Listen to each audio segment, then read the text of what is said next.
It's the our dozenth episode. I am Mike Azzolino.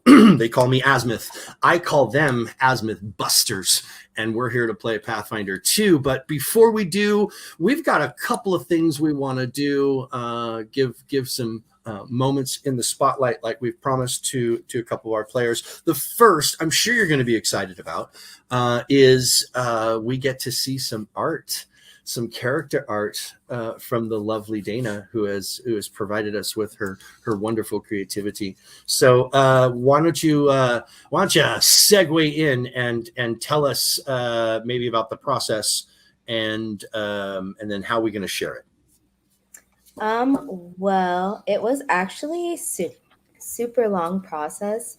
Drawing clothing is not necessarily my strong suit, and so it's just interesting trying to like get the outfits to the characters, and then as I play more, I like get more and more of an image of you guys in my head, and I have to have it more and more perfect. So it ended up taking me so much longer than I expected. On Procreate, when you draw, it automatically records like time lapse for you, so I can go back and watch it. And it tells you at the top how much time you spent. And I ended up spending 14 and a half hours on it, which is crazy because a lot of it was just drawing and redrawing and drawing and redrawing and drawing and redrawing. But I finally got it finished. I've been working on everyone's kind of at the same time. So I think I'm going to be able to kind of put them out quicker than I have been, but don't hold me to that. But I will show you guys if I can get this up. I appreciate you setting your own deadlines. Very good. Very good. All right. It's a struggle. So. Nice. On. Very cool. She's fantastic. Awesome. Thank you guys. I had a lot of fun with it. Oh. I had to change it a million times. You were wearing a bunch of different boots and a bunch of different shirts, and I wanted the little purple things to kind of represent your sleep spell that you killed it on in our bar fight, because I thought that was so awesome. So I included that one as well. Oh, I love it. That's awesome. Thank That's you. awesome. Yeah, I love the circle, the frame of it, Avatar style, and you should maybe give girl a little cut of that so she can throw that onto her display. Yeah, when she turns her camera off, you can see the lovely Lycura. That is awesome. So teaser. Who are we likely to see next? Who's in the forefront of being done? I know you said you're jumping around, but who's likely to be the next one done? Just so we can get people excited. I'm thinking that it's either going to be Simon or Elektra. I've been working on Simon's, and armor is kind of difficult. I'm trying to figure out the right armor for him. But I've got his face down, and it's so Simon. I'm super excited about it. And I imagine Simon in bondage armor, in some kind of bondage, with the straps. Yeah, absolutely. But for Elektra's, she is based off of, I think Jet had mentioned this in the initial interview that she did with you, but she's based off of Elektra in the show Pose, which I've never seen. But so I looked up pictures of this actress, and I have been working on her like pretty tirelessly since I've seen them, just because she's so gorgeous, and you know exactly the vibe. Like you can feel the exact vibe. So I'm having a lot of fun with hers. You mentioned Azmyth, murder extravaganza, so that's definitely what I'm going for. Fuck yeah. Yeah, I mean, and the relative thing to remember here is Elektra, both the actress, the woman on the show, and her character are 7'1". Yes. 7 foot tall. Yes. And you know what? I'm still trying to put her in heels because I feel that she would still be wearing her heels. So there's not very many people who would make me feel short, but that person, she would absolutely. Hello. Well, two of my favorite lines from that entire show. Two of my favorite lines from that entire show are both Electra's, and one was in the very first episode, and it was, and I'll get it wrong, and Lena, you may want to correct me here, but it's something to and it's like the first time you see the character in the first episode where they break into a bunch of ladies break into a museum to steal clothes that they then wear at a ball. Right. And Elektra, as they're leaving, says, I look too good to not be seen. Right, or something to that effect. And she did, and it was brilliant. And then towards the end, I think it might have been the towards the end of season 2, there's a thing where she's teaching some of the men who don't cross-dress normally how to walk in heels, and one of them is complaining. It's Pray Tell is complaining about the heels, and she says something about, I normally wear 6-inch heels. Like, the heels you're wearing are the kind I wear when I'm asleep or I have food poisoning. Yeah. Yeah. I mean, she said it so much better than the way she said She's it. Was amazing. just like it was fantastic. I think I saw another quote from her that was like, "Why mess with perfection?" And I was like, "Okay, 100%. Right. I know the vibe. Riding with that." So either Simon or Elektra coming next, because finding a lot of inspiration in both of those. But Daisy and Theron are coming along as well. Drawing men is difficult, but I'm trying to give them the justice they deserve. Well, men are difficult. Men are difficult. Yeah, absolutely. For drawing them, so it makes sense that drawing them. Yeah, absolutely. Yeah. So as my own mental picture of Daisy's appearance, solidifies more in my mind over time. He's more seeming to me like young Santa Claus, like me, basically. Like Santa Claus just starting to get white. No, not white. No, not white at all. He's 25 years old. I'm saying he, hair, beard, body shape, but young, as opposed to, absolutely the hoary. 100%. I have the image in my head. Yeah. For some reason, I always imagine him as like Will Ferrell. If Grizzly Adams and Will Ferrell had a child. Yeah. Right. Will Ferrell in a breastplate. All right.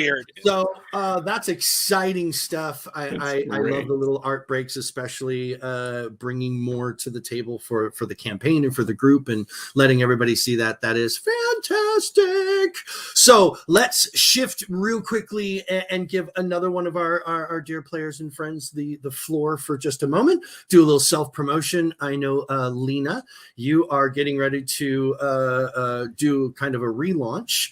And what's that all about? What's going on in your world? Yeah. Well, first, if you are a family member watching, thank you. But please fast forward past this. Just 30 seconds or so. Like 30 seconds, yeah. Come back for the game. But yeah, come back for the game. But I film, record, create, and edit all of my own adult content. Mm-hmm. And I've been on OnlyFans for a while, but I just now started ManyVids as well. I do modeling, fetish, and cosplay. I quit drinking in the spring, so I took a big hiatus and worked on myself. Thank you. It feels great. So my content I've been working on starting out again from scratch and launching a new rebranding kind of. So it's working out really well. I have a really exciting new video series I'm going to be starting. New fun fetish. Let's just say it's going to be giant fun. Nice. But anyway, if listeners want to check that out and follow up on any of the stuff, there will be a link on the vid, and that will get you to wherever you want, wherever you need to be. Yeah, come check me out. Give me some love. Absolutely. Absolutely. All right. Well, let's give everybody some Pathfinder love now. Quick refresher. You finally found the elusive Finnick, and I'll just put Finnick up there so we can look at his pickle munching face as he is. So we finally found the elusive Finnick, and he put up very little resistance after Desna succeeded in spelling him and convincing him that it would be in his best interest. And he wasn't much of a threat. He told you what he could, and he really came across very much as being the patsy, claiming that Halid put him up to it, told him it was going to be spices, told him he was doing it just to get him sick and that it wouldn't hurt him, and that he was tricked.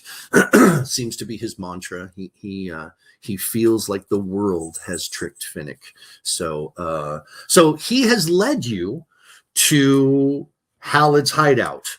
Fortunately, the chase through the forest led you very close to the place. It looked as though Finnick was on his way there when you caught up with him.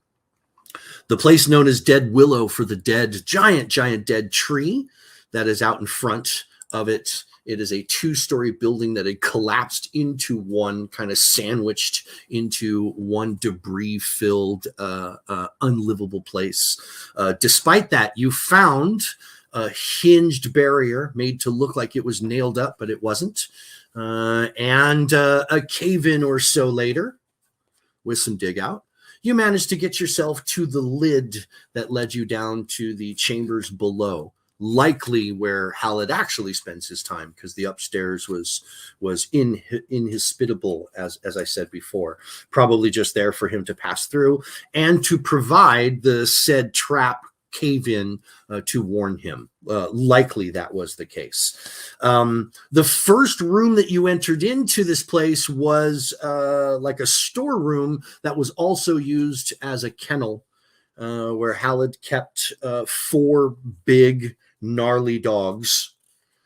And at the end of episode 11, we had just concluded dealing with the dogs. You had managed to take 2 of them down in a humane way. So 2 of the dogs were not killed, while 2 of them left you really no choice. They were ferocious. They were trying to kill you. It was kill or be killed. And unfortunately, in the heat of the moment, 2 out of the 4 were down. Amongst the supplies, you had uncovered 2 vials of alchemist fire, and Finnick once again had found a really beautiful and matching glass bottle to the one. I'm sorry, not Finnick, Simon. I got used to calling the goblin Finnick. It was Simon who had actually found the bottle.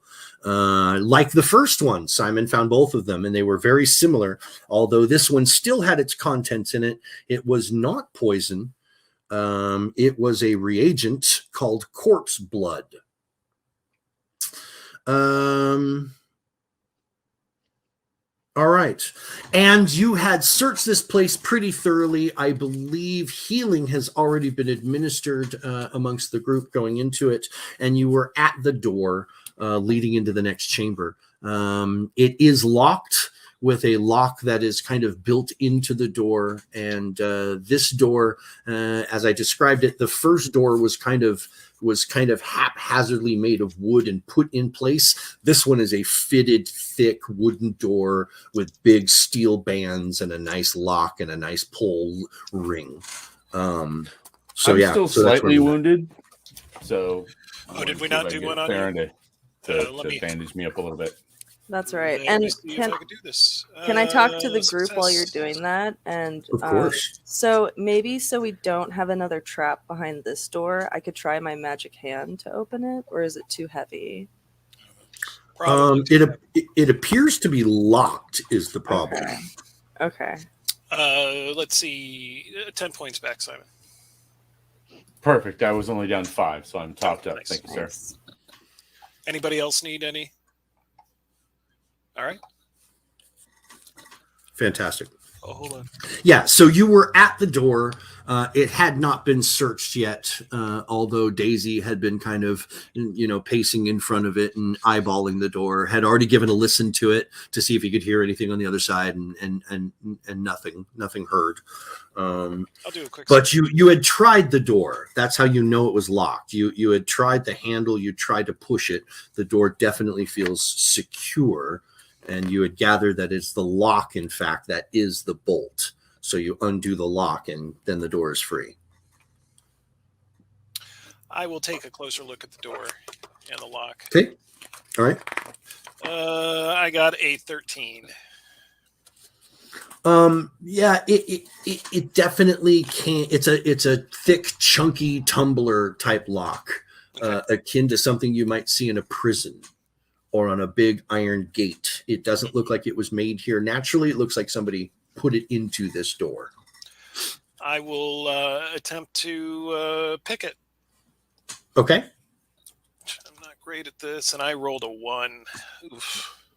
Okay. The tools you have are made for something of a smaller and much more finesse scale, right? You're used to turning tumblers that are small things, not tumblers that are, the size of your whole hand. And although you can see how the mechanism can be overcome, your tools just can't really get it done. You do believe it's breakable, though. It's a large enough lock that you could probably get something in there and have at and maybe just chunk it that way. I step up. This is Daisy work. So- yes, guess so. Isn't that gonna? Never mind. Well, Make a lot of noise. I Yeah, don't you've think already. we've surprised anyone yet. Yeah, With the dogs and all. Yeah, well, Right. Dogs Right. make quite a racket. Actually, it's the absence of the dogs barking that would probably alert somebody more than them making noise, because they were doing that a lot. Right. Yeah. So, yeah. Oh man, there's a lot to feature there, Professor. Let's see if It's just too Okay. big. I'm used to smaller, more delicate locks. I understand. That's why maybe a boot is a better key for this one. And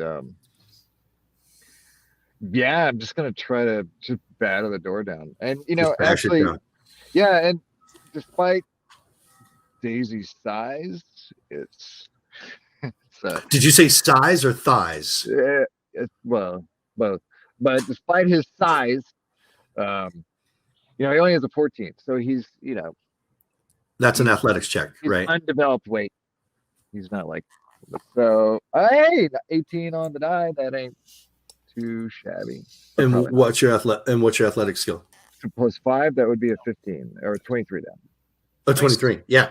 A 23, interestingly enough, like I said, this lock looks like it had been salvaged from a gate and kind of not professionally installed. It was there, but it wasn't there. So basically what you did is you kicked the door. The door swings open and the lock and the pin stay.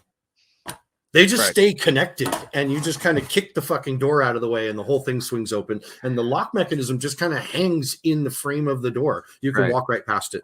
Yeah, maybe the chonk and lock that was incorrectly installed into the door frame, which is just like bricks or mortar stone or whatever, and just kicked a hole through the stone with the lock bolt. And hey, that worked. Well, look at that. And then with a lot of flourish, she'll kind of bow and indicate after you, Professor. Oh wait, There no. is a short I'm passage. Wakefield, so What are you I'll talking go about, on Daisy? Get your ass in there. first. Right. Sorry. After you. No, after Not you. where I No, after was. you. After you. Can we perception check before we go in? Is that a thing? I mean, you could see in the opening of the doorway, there's a 10-foot passage. It doesn't just connect two rooms. There's a little connecting passage between them. And again, rounded tops, and all the rooms have kind of rounded edges and rounded tops by design here. So there's a little 10-foot passage, and the room opens up, and looking to the room beyond, you can see part of a table, a single chair. It looks like there's a place setting of dirty dishes and utensils that are on the table. Maybe a few other items that you can see. It looks like a living space beyond, is my point. Okay, cool. That's what you can get just from looking through the door. So with, Daisy, you lead yeah. Rapier out. draw and walk through. Yeah. Yeah, I was about to say I want to Shield grab up. out my dagger. Okay. I mean, basically just calling out battle ready. You guys all kind of do most of the same things without slight variations.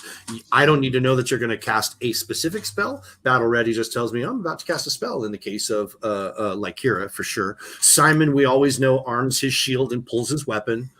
So, that those kind of out of combat statements, when we're not spending action economy, you can just simply broad brush it and just say, I'm getting battle ready. I'm not going to be caught. Well, that also means you're paying attention. You have your weapons out and you're paying attention, right? That peaks up your passive perception as well. Nice. All right. Well, I am definitely going battle ready at this point. Fantastic. The chamber beyond the short hallway, is remarkable only for a large steel wheel on the wall. It looks as though this place has been split into 3 definite, distinct areas.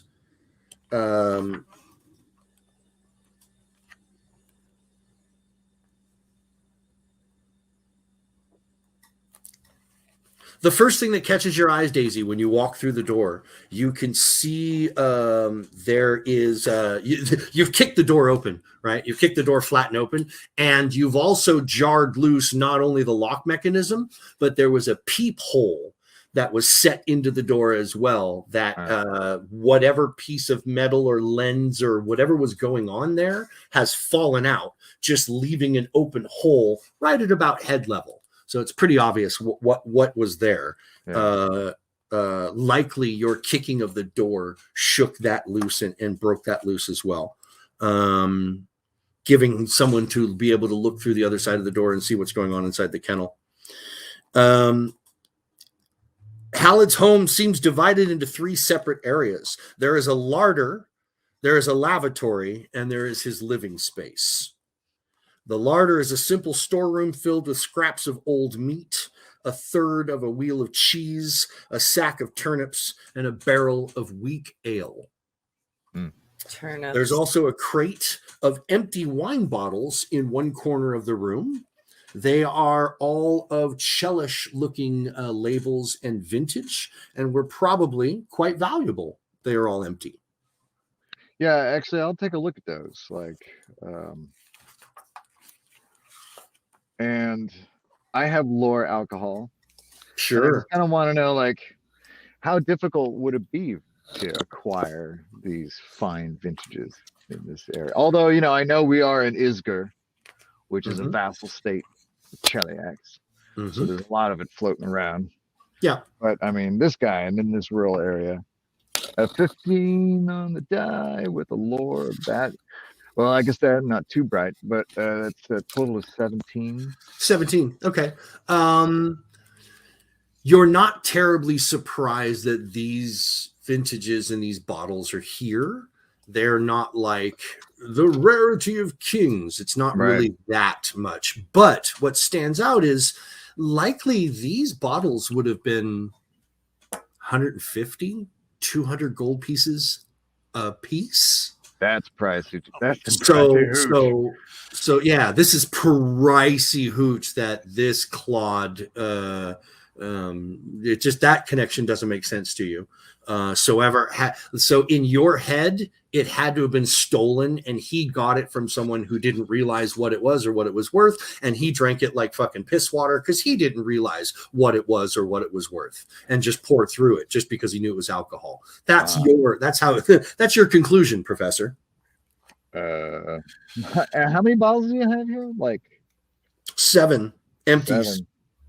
All right. I'm going to spend my minute to pursue a lead to try to figure out where this guy is gone and to make him the subject of my investigation. All right. The lavatory sits off of the main living space, and it is little more than an open pit. This is also where he disposes all of his garbage, and there's scraps of moldy food and bits of junk in the corner of the room. What was your investigation? Well, I'm going to investigate the area, see if I can find any trace of where this guy has gone. Okay. And then make him my the subject of investigation, which gives me other bonuses later on. I got a 25. 25, yeah. In the southeastern corner of this room, there is behind what would be one of those kind of room separators, one of those stand-up 3-panel Dividers. angled separate a divider. Yeah, someone just kind of set it up there, and you go over and you kind of because you're looking at the ceiling, and it looked as though the round of the ceiling had been cut into, and there was a break in that line. But you couldn't see what was behind it. So you went to go look behind it, and sure enough, someone has tunneled beyond this point. Unlike the rest of this passage, which has been finely angled, nice cut 90-degree angles, the stonework was not fancy, but still fucking impressive, right? This is rough. This is 4 guys and some chisels made a smuggling tunnel is what that feels like. It's low. You got to keep your head down. It looks like they had to dig around a hard rock vein, so they went into soft soil, and they were like duk, duk, duk, duk, duk, and then all of a sudden the tunnel takes a really hard and weird irregular turn and back again. And of course, Dwarf, you look and you're like, there's bedrock right there, and this is all settled soil right here, so they're just following along the bedrock, which means their path is going to go off in that direction. It feels like it is long. As you kind of do the sound test, you're not getting echo back in here. There is no light. There is no indication that anyone is in here for a very long time. You get the impression this might be a long gaping hole. Do I see any light at each? No. All right, so it's completely dark. I think I found out where he went. There are knee scuffs right at the opening, and where you're standing at the opening, that is still above your head height. But as you examine above you, you will see there are finger scuffs where he's actually held on and scuffed his hands through the soil as he was getting down onto his knees and beginning his crawl. Okay, well, I show everybody that, and I'm like, well, looks like we should pursue. Sorry, Elektra. Does anyone else want to search? Any other searching happening in this space? Yeah, I wouldn't mind rolling perception for the space. There is the bed. There's the table. I got 15 plus 5 is 18. Or 20, I mean. Sure. Behind the leather curtain, for privacy, I guess, where he has his lavatory, you can see, like I said, it's a big pit in the middle of the room, and there's stuff all around it, and it looking down into the pit, of course, what you'd expect to see there. But there's also some things that you wouldn't expect to see there. And there are a number of small identical bottles scattered amongst the trash in the waste matter inside his shit pit. They look like the poison bottle. They look like the corpse blood bottle. They all look like they were likely made by the same glass blower, whatever. They all have the very, very similar kind of look to them. It is not necessary for you to dig them out. No, I'm not doing that. Yeah.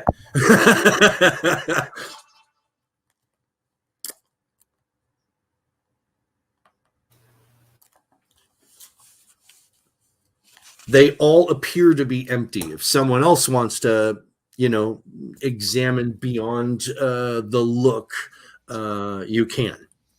I'll put my gloves on and take a look. You want to go shoulder down into the pit and grab a couple out? Yep. Okay. Brave man. All right. Does anyone want to assist? Clear of Theron? No. No. No, I'm not helping him. That's Sometimes gonna- investigation Yeah. means you got to get a little dirty.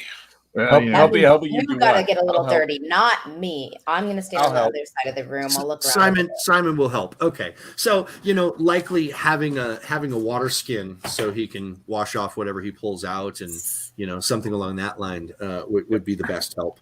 As he's holding these shit covered bottles out, you could hit his hand with do the spritz, and you recover several. I don't even want my mage hand touching that. So. And Daisy's pretty Coward. hungry, so Daisy's kind of raiding the larder. He's like carving off hunks of cheese and. He helping can eat himself right and reach now. down. I'm starving. So So, I had a Simon, building collapse on me. That makes me hungry. Simon, make an alchemy check for me, please. Do I have alchemy? If That you would have be- lore alchemy.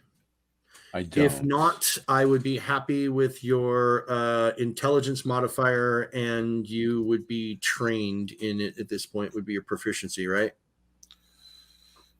You're not expert in anything yet in alchemy, right? No, I don't have alchemy at all. It's usually an alchemist? Arcana. Arcana. Survival. I have a 7 in Arcana. Yeah, I don't have anything Arcana. Athletics, acrobatics, diplomacy, intimidation, legal lore, medicine, survival. That's all I got. Okay. All right. Well, you can make an Arcana check even if you don't have any bonuses in it. Okay. What's your intelligence? My intelligence is 10. Huh. Okay. So So I 0 rolled- bonus. I rolled a 15. Okay. 15 is good enough for you. Cool. On either crafting or arcana was the necessary check. Reveals that the remnants of these bottles are the Juggernaut mutagen. Okay, well, I will mention that to Theron. If anyone else wants to examine, they can with either a craft or an alchemy check. You may, or a craft or arcana check rather. I'll take a look at it. Me Sure. too. 23. It's much better than my 18.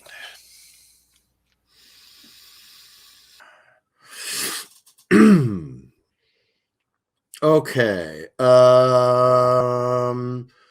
So it does reveal that they are remnants of the Juggernaut mutagen, which is a Dr. Jekyll and Mr. Hyde kind of concoction that an alchemist can mix and drink. And that's what that looks like. These were like someone had mixed one of those together. Maybe Halid, maybe someone else. The living area is a mess.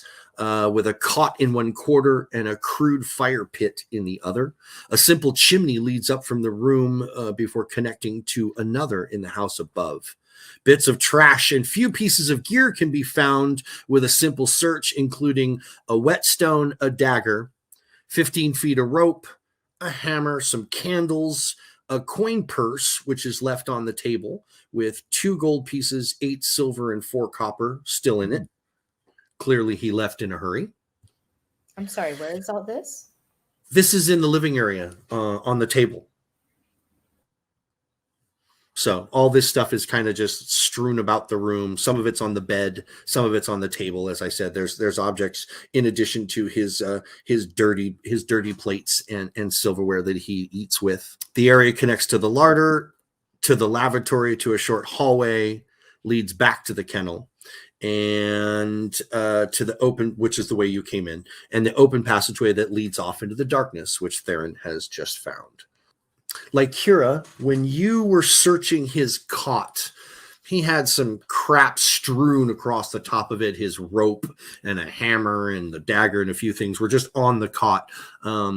Maybe he had dumped a bunch of things out and grabbed only a few things. And you look underneath the cot, and there is a small strong box. Okay. Hey, you guys, I found a small strong box. Anybody want to pick the lock and check it Want to out? pull it out? Yeah, I can pull it out. I'll do that. Okay. Be like, It "Look, looks like everybody." the box looks like it's made of stout wood. It's banded in iron, closed with a simple lock. Well, my tool should be much better at this one. Awesome. Let's see. That is a 14. That is not successful. Maybe it's me that's a bit rusty at this. Um, I will give it another shot. okay. That is a 17.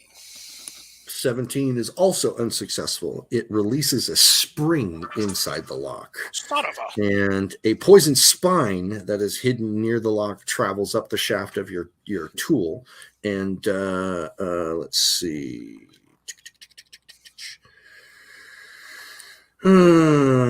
Trigger attempts unlock the pick list. Oh, there it is. I found it. Okay. I was like, I know it's got an attack roll here somewhere. So spine at plus 13 is a 24. Ah! Oh, that's Oh not my good. god. 1 piercing plus poison. Saving throw DC 19 fort save. Alrighty. I got a 17 plus 6, 23. Fantastic.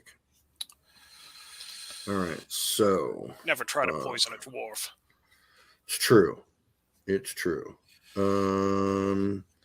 And as you peer inside the lock, it looks like this trap resets. It looks like the spring went and has returned back to the ready. This is Daisy work. Do I need to It's have? funny how we keep coming back to Daisy work. And as I say that, I'm going to walk by and grab the coin purse with the coin. Are the coins in the coin purse? They are. All right. They I'm are. just gonna acquire the coins for us. So what was the total of that again? 2 gold, 8 silver, 14 copper. 2, 8, 14. Yep. Yeah, and upon hearing Theron say that, kind of mouthful of a wedge of cheese, he sits it down and he's like, man, that expression seems to follow me everywhere. And walk back to where the professor is and say, need something there? Bash this thing open for us. Point the lock away from you. There's a poison in a spring needle poison in the lock. I have a question. Did you want to try to identify the poison, even though you shrugged it off, Theron? Is there Sure. I have either lore, underworld, or nature. I think nature is appropriate. Yeah.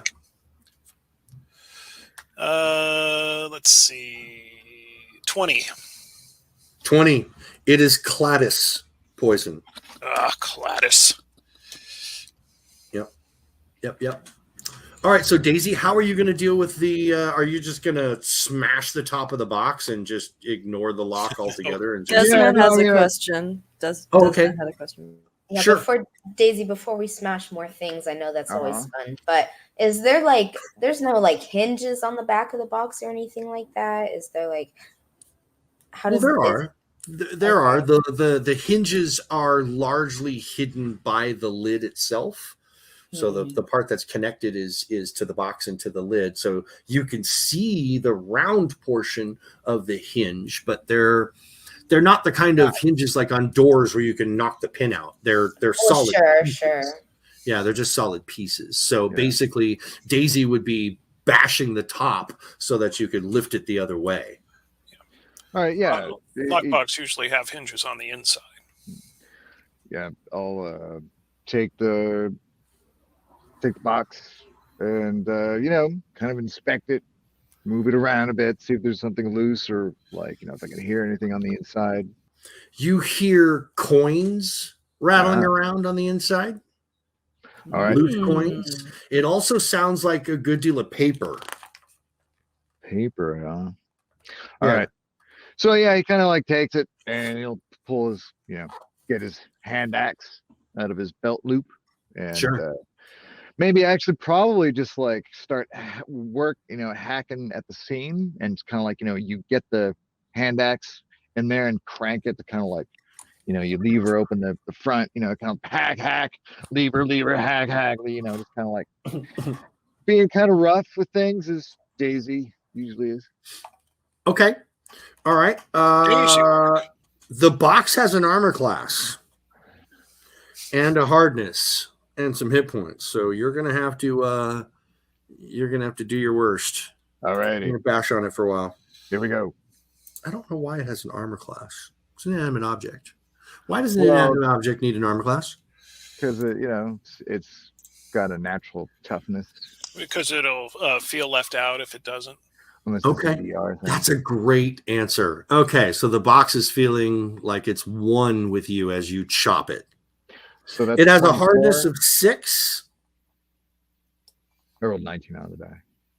Yeah, roll damage. It has a hardness of 6, so you ignore the first 6 points that you do to it. That's not going to be very good, but we'll see. Well, that's 8. I rolled 6, so 2 points gets through. All right, so you Heck, chop it for 2 points. Yeah. And I'll keep working at it like that. I can't see why you need an armor class here. I think you just need to roll the damage. So go ahead and roll like 3 damages in a row. Boom, boom, boom. See how you do. That would be 5, so no. And then that would be a 6, so just no again. All right. So let's just say it takes you about 8 good chops before you can break that lid. And 8 chops and a lot of muttered curses. Well, it was really hard wood, and you'd chop into the wood and you'd hit a metal band, and your axe has got some big chunkies in it, and you've had to bash off the side of it, but you've got it worked out now. And at this stage, you're basically peeling off the lid.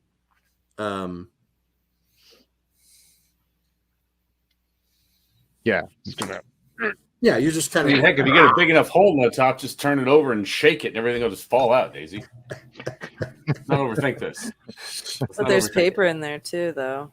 Inside the chest is a batch of carefully organized and held together, looks like receipts. There are 14 of them. Can we see if it's Bort's writing at all? They do correspond to Bort's book.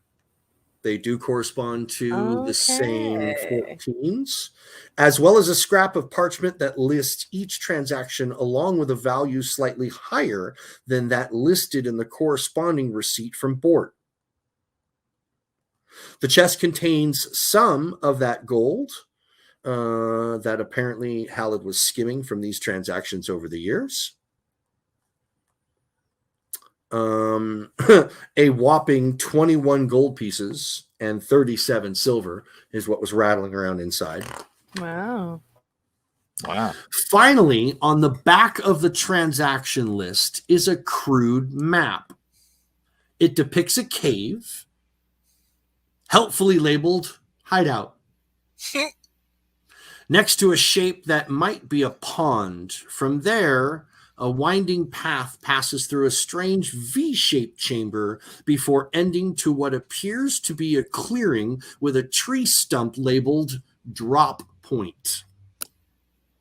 This is a map to this map location is unknown to you.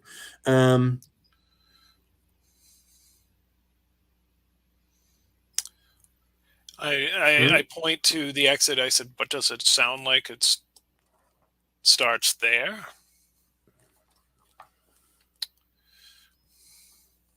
Does it have a weird curve in the beginning? A weird curve. The map that you have does not look like it does not look like an underground map. It doesn't look like it's rooms and passages. This looks like it's the Forest quote paths. unquote hideout map looks like an overland map. You know. Is it? And it's not anywhere that we explored with the old man, the mayor. No, it doesn't. Okay. It doesn't look like the city of Veterans Folly at all.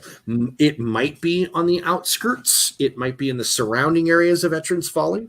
That remains to be seen. So I'm sorry. One quick more question about the map. Is there like forest in it?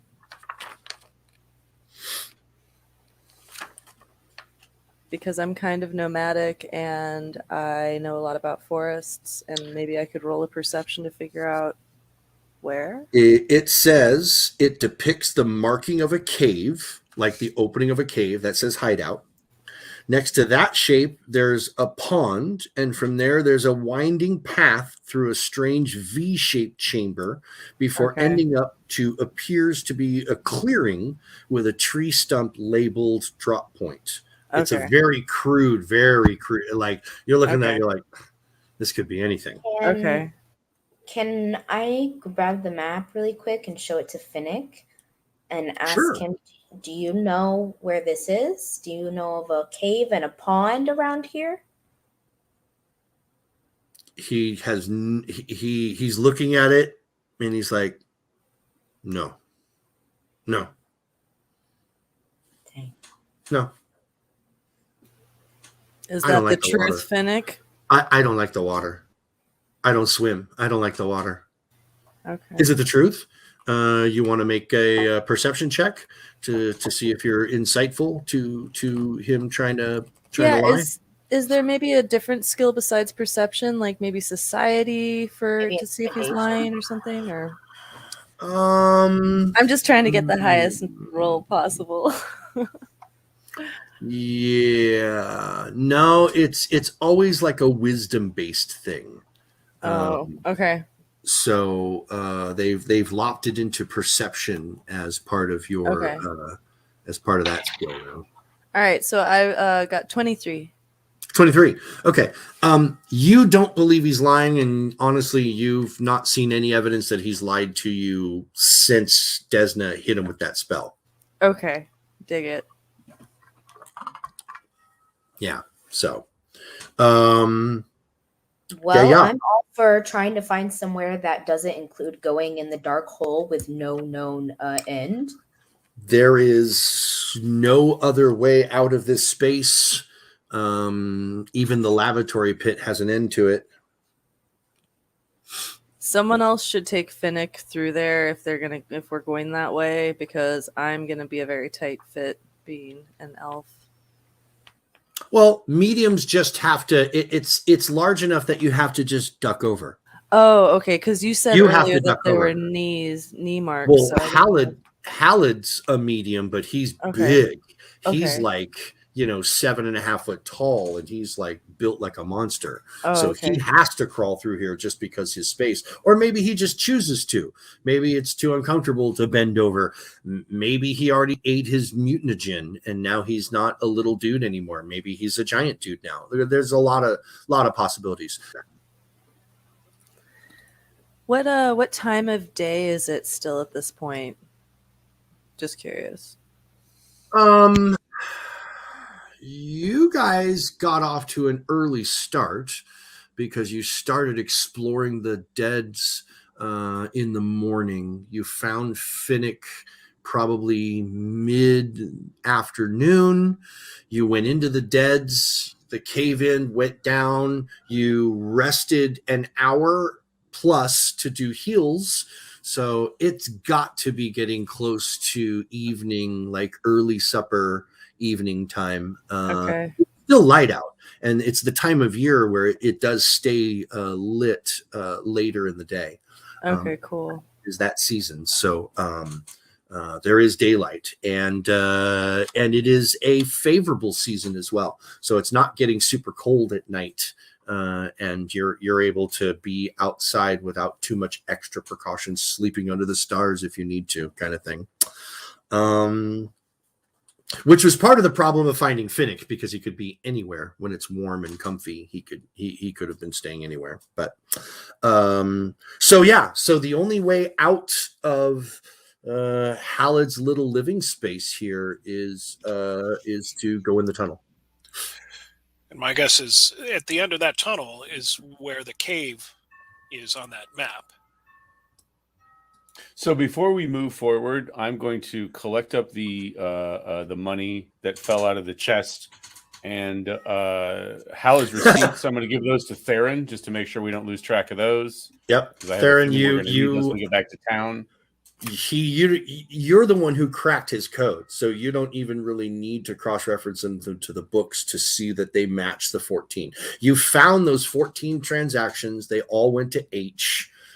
So you have connected those dots. It's definitely one and the same. The only discrepancy is the cost. Right. So he was selling it to somebody else and then taking the profits. He was skimming. Right. Yeah. And how many coins did we find altogether? In his little chest, you uncovered 21 gold, 37 silver, and from the pouch there was 2 gold, 8 silver, and 14 copper.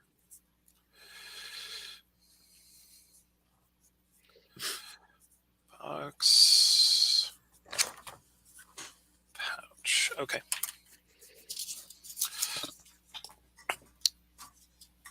Well, we'll keep that as evidence right now, and if nobody claims it, we'll split it up equitably. Sure. Sounds great. Fair enough. All right. So once all other stones left unturned, you make your way to the tunnel behind the shade. Yep. Okay. I've got Daisy in the lead, followed by Theron, followed by Elektra, followed by Desna, Lycura, and then Simon pulling up the rear, keeping your eye on Finnick still. Why don't I go in the lead this time? Okay. One, because I don't have to crouch, and two, I can look for clues or traces before Daisy comes scuffling in. I was going to say, and actually, I should probably go in front with Theron as well, just because if there's trouble, right, then I can draw down, and we can, and maybe Daisy, maybe you go in the rear, because if you're in the back, you can stop Finnick from leaving, because you can block him. He can't get around you. Sure right? enough. That might be a good plan for this specific piece, and then we Keep can go us back to tall kind of folks in the back. Right. Okay. right. And All I put my right, melee outstanding. weapons away and load the crossbow. Okay. I'm gonna ready up, sword and shield out, shield at the ready to rock and roll. All 2'1" of me, or however tall I am. 2'2". I'm sorry. Pretty shortly after that initial 30 feet of rough cut, it opens into natural passages, and they're small enough. They're larger than they were. You can stand completely upright. They're wider than just you were almost claustrophobic before. There was no room between your shoulders where they dug in, but then that opens up into a natural rock passage. And this looks like ancient lava tube, or maybe it was a waterway at some point. But now it is a rock passage, and you follow this rock passage, knowing that it is natural, because every time there's a flat space, these passages tend to do a lot of this. The floors of them vary by sometimes a full foot. So whereas the room you just came, or the passage you were just in, you had plenty of headspace. In the next opening, as it makes a turn, you have to duck down because the floor rises up at such a degree. But wherever there are flat spaces, wherever these passages widen out into even the smallest flat spaces of 10 foot or more wide, there is evidence of stalactite and stalagmite growth here. And you can also see where a few of them have been broken and left in place, where the tops have been snapped off and have been left in place, maybe by someone moving through here haphazardly.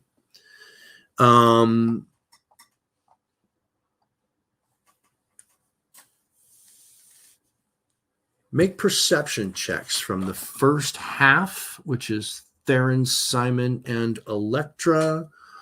Electra's roll is a nat 20, so whatever her perception is. 15. 15. 23. 12. You're too far back to get one. Yay.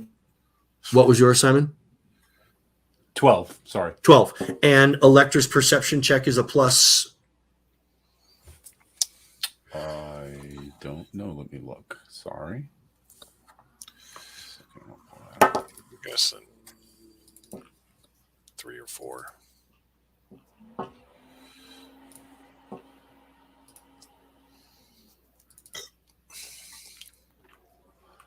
Five. Oh, 5. So she got a 25. Fantastic. All right. This rock passage moves along. There's a widening out place where it looks like someone has chopped away the stalagmites, not just broken them down, but actually kind of chopped them away and removed them. You can see where the natural formation comes up from the floor and then kind of just rounds off where they were broken.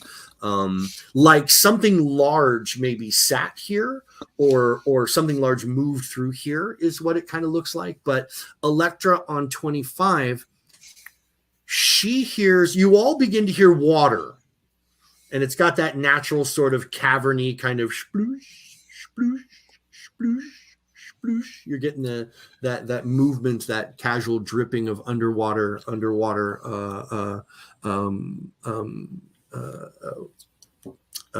water activity through the area. But Elektra hears something more. What she hears, she describes more as like a splash. And she says, "Did you hear that? I heard a splash." And everyone says, "Well, no, we heard the dripping. You know, everyone can hear the dripping." She says, no, not dripping. I heard a splash." Well, that's concerning. Everyone keep your eyes peeled. So, how do we do? We do like that. So Theron, with you in the middle, leading in with no need for dark vision, you can see, as I said, this area right in front of you that is clear of stalactites and stalagmites, as I just mentioned to you. Coming to the corner here, as you advance forward, you can see into the room beyond, and you can also see that the water has collected in this chamber, likely the source of what you're hearing. You can see just the edge of it has pooled up in a low part and has filled up a portion of this room, like a reservoir almost. The rest of the room still has very large stalactites and stalagmite growth going on in here, enough that you can't occupy the spaces wherever those rocks are, because they're creating uneven or hindering terrain where it costs you double to move through them, and you can't stop on them. And you see the body of water. There is a slight movement, Theron. You can see ever so slightly of lapping of the water on the stone's edge. And it reminded you kind of like the tides, when you watch the tide kind of, even at a lake where the tides will kind of lap up on the sides. And there shouldn't be any of that here. That water should be dead still. There should be no movement like that through here. You're so perhaps you're seeing the movement that Elektra heard. I whisper that back to folks. Luckily, because I'm a dwarf with the right feat, I am not slowed by those spaces with stalactites. Oh, very nice. I ignore difficult terrain from rubble That makes good or sense. uneven ground. So what I want to do is try to make a straight shot to the other side of that chamber and cover the area with my crossbow as the rest of us. Okay. That's what I want to do. All right. So it sounds like you're going to like move over to about here. Yep. Or here for best vantage point, because these are Right. where the big ones are. The big ones go floor to ceiling. So Yeah. it is they're full on. So you're talking about moving to basically here. Yep. And cover. Although maybe more. Yeah, a place where I can get the best vantage, especially those four large ones by the pool. So maybe on the other side of the stalactite, or some place where I can get the best coverage. Yeah, that sounds good. That gives you best coverage of the water. Okay. You're going to have some broken up here. Yeah. All right. So, all right. So as you're moving forward, are you guys holding position? Or are you moving forward as well? I hope we're all moving Simon? forward. Yeah, I'm going to follow Theron. So I'll go as far as I can. 25 movement, so I can only move. You. Well, you won't get quite 25. Right. I'll move you up in the order. Right. She's with you, and he's right there. All right. So right about there. Normal move. Yeah. Right about there, Theron. You move into position. You've got your crossbow. You let me recenter this a little bit so you can see more of the room. That's better. You have yourself a pretty decent vantage point looking out over the water, save the areas that are blocked by these huge rock emplacements, but you're positioned as best as you possibly can. Give me a perception check, please.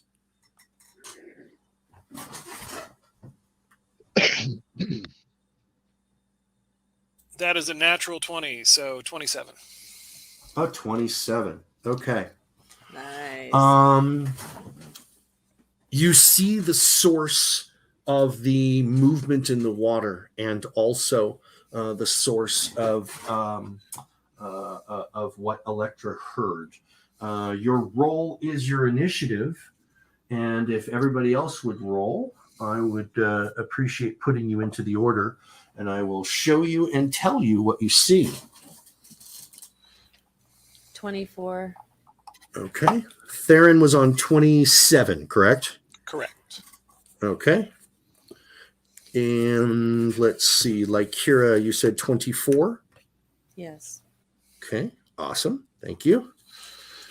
Let's do Elektra. She's on +5. That's a 19. She's also on 24.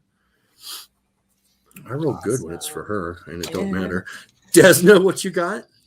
10. A 10 for Desna. Simon, what you got? 11. 11. And Daisy? Probably as befits his positioning, he's a 7. A 7. Okay. And let's see. Perception is a +7. He heard you coming, so that's a 14. All right. So I will describe to you what you see, Theron, and then in proper fashion, you will be going first in the order. 11, oh, that's a 14, 11, 10, 7. Okay, so let me share you a picture of the critter, since I have one.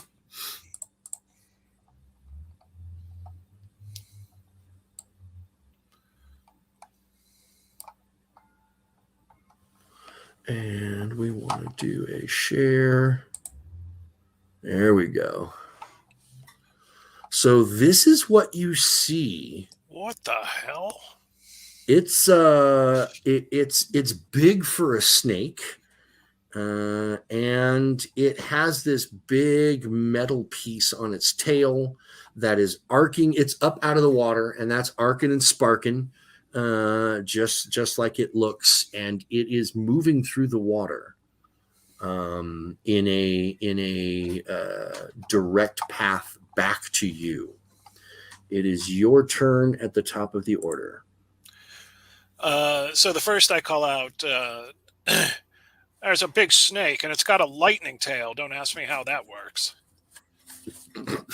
Next, I'm going to devise a stratagem. Okay. So that's pretty good. And then fire my crossbow, hitting an arm class of 18. 18. That does not hit its armor class. It's very hard to hit.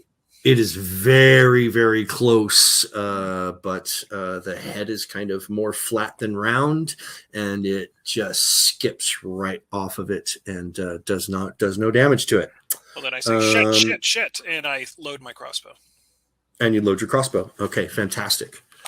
And everyone probably you definitely heard his crossbow discharge, and instead of that nice meaty thump that you're used to hear, you heard and you heard it clatter off the stone and do that thing, right? All right, so Elektra is up next, or like Kira, you're both on the same token. You're both on the same account. Yeah. You can choose who you want to go first. She can go first. Okay. Yeah. All right. So pull her on the ready. She is going to move forward on her first. 1, 2, 3.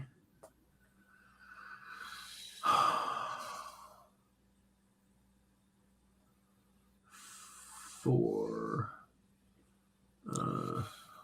So readying an action costs 1 action point or costs 2 actions. 2 actions. So she makes moves. 1 action a reaction. Got it. So all right. So Mike, I don't know if the distance in here, but if I'm looking at her sheet correctly, her speed is 25. So I don't know if she can move that far with hindering terrain. 1, 2, 3, 4, 5. That's a move of 5, not going through the hindering terrain. That's moving around it. Okay. Gotcha. So that's a move of 25, and then she's going to spend both of her actions in order to make a reaction out of her attack with her primary weapon, which I guess is her sword. Yes, long sword. Yeah. One hand, short sword, the other hand. Fantastic. So she's got her blades out. And she's readying up with the long sword, waiting for that big snake to come forward. She doesn't know how deep the water is and isn't about to go jumping in with it, especially with a shock tail. So that is her, and that will end Elektra's turn with a space bar. Like Kira is up next, followed by the snake. Okay, so I definitely want to move in closer, and I'm going to take Finnick with me. Right, because I have Finnick. Well, he's a non-combatant, so he's going to move when you move, but he's not going to take attack actions. So yeah, just tell me where you want to go. Well, I have 35 feet, so just maybe around wherever I can, like get to from where I'm at right now. I don't know. I'd like 20 feet puts you just in front of Simon, just into the room in that first row of squares. That would be 20. You could move in front of Theron for 25, or you could slip next to Elektra for a 25. Those are the 2 places that you can move on a full move. Okay, awesome. I want to go next to Elektra. Okay. And I'm curious how bulky these rocks are around us. If they're attached. They're all attached. Yeah, everything in this space is attached. It's either growing up out of the floor, growing out of the ceiling, growing together. The stuff that you saw broken off and left in place was way back in the passage before you got to here. So there isn't any rock debris to play with here, unfortunately. Okay. So then I'm going to cast Bless. Okay. It's a 5-foot emanation. I don't think I have to roll anything for that, right? I don't think you do. Boop. Okay. And it's just an aura that you maintain, and anybody within 5 feet of you gets a +1, right? Mm-hmm. Yeah. Great. And all right. That's my turn. And fantastic.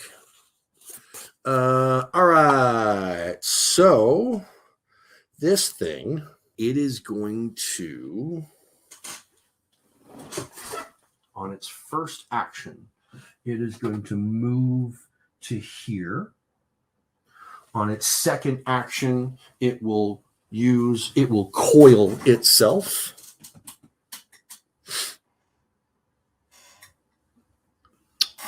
And on its third action, it will strike at Elektra, which it can now do with range because it's coiled. So it's going to take a bite at her. Oh no. Blue noodle. Finesse fangs. It will hit, rolling pretty good today. It'll hit armor class 21. I believe that'll land on her. Does it not? Yep, she's a 17. Okay. For 6 plus 2 is 8 points of piercing damage and 3 points of electrical. 8 points piercing, 3 points electrical. Its turn is done. Damn, Simon, she's still standing you after that? are up. I'm sorry? She's still standing after that? I believe so. She is. Yes, she is. 19 hit points is what I have she's her at. 11 Yeah. points of damage. She has 19 points. She's fine. Yeah. Not fine. Big hit, She's big not, she's not chunky, down. big chunky hit, and she took it. Ugh! All right, Simon.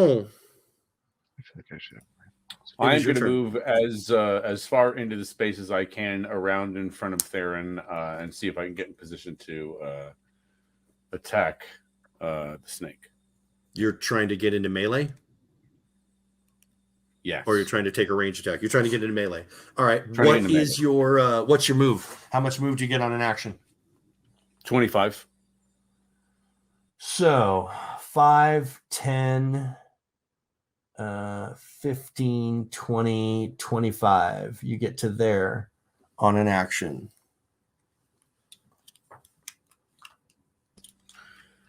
So that's a single action. So if I could take a move action again and base up, right?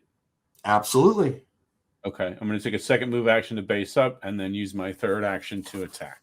Okay. When you Hell move yeah. to here, move to here, it will use its ability to attack you as you move in through At its threatened range. Of course So it is will. going to take its attack of opportunity. So that is a plus 11. Cock die. That is an 8 plus 11 is a 19. 19 hit you? I'm a 20. Nice. I'm a 20. Nice. I got my shield up. I'm a 20. Mike, Nice. Is So- that an attack Hell of yeah. opportunity? Coiled opportunity as an attack of opportunity up to a range of 10 feet. Can use this reaction only if it's been coiled as its action on its turn. Sounds Got like it. Okay. Yeah. Well, It's a the range special of thing 10 that the feet, snake yeah. does. It's not they shouldn't probably call it an attack of opportunity, but Yeah, I was just checking because if it was a normal attack of opportunity, moving into that space wouldn't do it. But the way Right. it's written, yeah. Okay. right. It would have bit you as you moved into the square before it, and then you moved into that square. So now, Simon, you've keyed its op. It's done. You may now take your attack. Okay. I'm going to laugh since it missed me and then swing my longsword at it. Okay. And I'm going to wait. That's a 16 is going to miss, I'm sure. So then A 16 is going to miss. That is correct. Be sad and be a sad goblin. Aw. Sad goblin. Sad goblin. And now Okay. I'm done. All right. From Simon to Desna, followed by Daisy. So I'll move forward by that corner, like kind of behind Elektra. Not Elektra, Kira. I'm sorry. Okay, so you want to move 5, 10, 15. Yeah, So just you're barely. going to move basically to here. Right? Yeah, but could I do it more on the corner? I'm kind of trying to get a clear vision of him. I want to cast Daze. You could do it from there. Okay, cool. Yeah, you can see right past those stone lines and see the snake coiled up. Yeah. Perfect. So I'm gonna cast Daze. All right. Feet. Duration 1 round, 4 damage plus possibility to stun. What's the saving throw? Saving throw. Will save +7. Rolls a 14 +7 is a 21. Likely saved. Yes. Okay. Anything happen if it saves, or is it a wash if it doesn't? If it either works or it doesn't. Does it do half damage on a save? On a successful save? Sometimes you get that. If the target critically fails to save, it's also stunned. No, I don't think so. The jolt deals mental damage equal to the target must attempt basic will save. No, I don't think so. Okay, so will saving throw, no damage done. Fantastic. Was it 2 to cast? Yes, so that's it. So 1 to move, 2 to cast. You are done. Big Daisy, pulling up the rear. Oh, I forgot to move. I'm sorry. Let me get Finnick out of your way, because he did move up when Lycura moves up. So he would have been, he's basically here, right next door. So yeah, you're up. You'd like to move forward? Yeah, I mean, just get me as close as I can with a moving at 25. I'll probably have to take a double. 2, 3, 4. So 20 puts you right behind Desna. 25 would put you in her square. If you want to burn a second move token, a second token to move, you could get farther into the room. That's what I'm going to do. Okay. So let's call that second one. You get that 5 because that was your last move. Then you're going to do another token for 5, 10, 15, 20. Are you looking for base to base on it? You trying to get up? You trying to do range? Well, yeah, actually, that would be 25 on a second move. Yeah. And so then, on a move, you still have 1 token and you are at a range of 10 feet from the snake. Yeah, I already had my weapons drawn, but I will ready my shield, I guess, is my third action. Oh, okay. Fantastic. Top of the order is Theron. Nappy.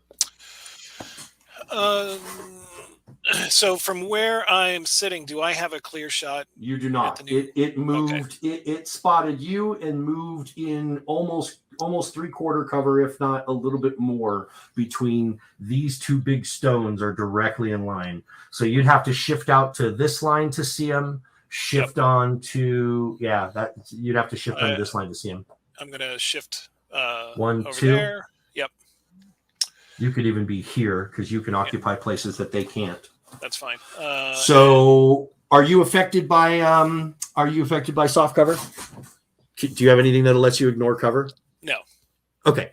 All right. So 2 onto his AC. So effectively, you're shooting at a 21. Okay. Devise a stratagem. That's good. That's going to be armor class of 23. So I will let that bolt fire. Okay. 23 gets you done. Okay.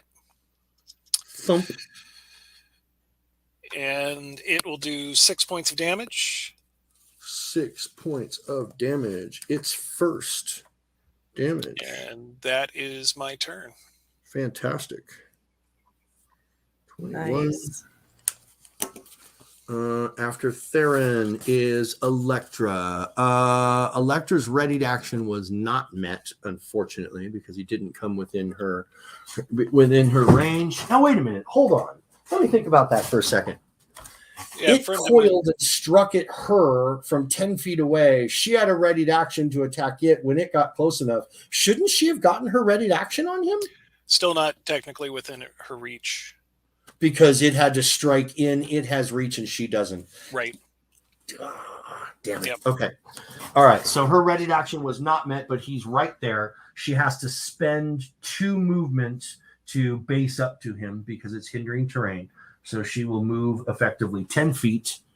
He has already used his coil reaction for the round, so he doesn't get to strike on her. She is going to use her 2 additional tokens to attack him this round. Her first is, nice. 15 on the die plus 7? Plus 7. Yeah, so 22 is going to land. That's a D8 or D10? It's a D8 D8. for the D8. long sword, D6 for the short sword. D8 There's plus one in each hand. So +2. D8 plus 2. 7 plus 2 is 9. Chunks it for 9 points hard. And then she will attack with her short sword. Sure. And this one is done at a +2 instead of a +7, correct? Correct. Yep. All right. A 19 plus 2 is a 21. So that's going to hit again. And D6 plus 2, same Nice. bonus. Yep. 5 plus 2 is 7. Wow. Chunk Nice. and chunk. All right. Sweet. Here's 11, 7. Wow. All right. She just railed it hard for 11 on the first. She's No. just like cleaning blood Oh. off of her sword right now. Just like She no, did 9 no on fucks. the first and No 7 fucks on at the all. second. Checking her hair. 16 points of damage. All right. So she did 16 points of damage. Sorry, 5. All right. 10. Wow. The creature bleeds in a bluish red color, and you see a whole lot of its blood going around thanks to Elektra. That ends her turn on 24. Like Kira, you're up. Yes. Do I have any clear shot right now, or can I get any clear shot by moving? Clear is subjective. You can see the target, so you can attack the target. Now that everybody is in melee around it, unless it moves again, you're in the best possible place that you can to take a range attack. Well, I don't want to hit anyone in the process. I get it. So You're trying to draw a line. You've got some kind of a line effect. Yeah, I have Yeah, grim the line tendrils. effect won't happen yet Balls. unless it moves. Okay. So. And there really isn't a spot that you can occupy that'll give you a clean. If you moved all the way against the wall on the far side, there are stalagmites in the way. It's still not really a clean shot. Okay. Then Got something else? Got something else in the bag of tricks? Might as well. I'm gonna do Shroud of Night, Okay. where drawing your. It's a range of 30 feet. Maybe I should move closer first. You are at 15 feet right now, so you're Okay. within range. I'm gonna do it right there. Will save? Yes. Will save. He rolls a 2 plus 7 is a 9, likely a fail. What happens on a failure? The target is shrouded in murky darkness. Unless the target has dark vision, other creatures are concealed to it. It can no longer see us. Oh. That's sure helpful. It does have scent being a snake, but that is an imprecise scent sense. So yeah, it will be affected by it. All right, fantastic. Do you want to move from where you're at? Or are you happy where you're at? I'm gonna stay there for now. Okay. All right. The snake is going to. The snake pulls that big metal proboscis, that big metal thing on the end of its tail. It whips that thing along. Well, that's kind of a nice cut. Look at that. It whips that thing along, and it fires a lightning discharge in a 60-foot line right down that, which is going to hit. This is going to go Elektra, Lykira, and Finnick are going to be the 3 hit by it. So the 3 of you are all entitled to basic reflex saving throws. So Elektra's reflex save, I roll a 10. What's that modify out to, Mark? She has a +7, so 17. 17. Okay, she will save for half. What's the saving throw for? This is a reflex saving throw to try to avoid some of the damage from the lightning bolt. Okay, I got 24. Nice. All right. Nice. So you will save for half. Elektra saves for half. Finnick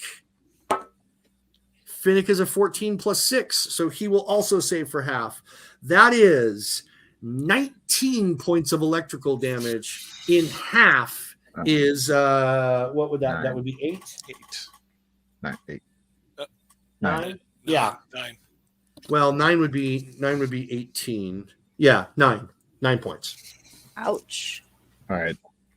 I have So it. 9 points of damage to Elektra. She's down. Okay, and so All right.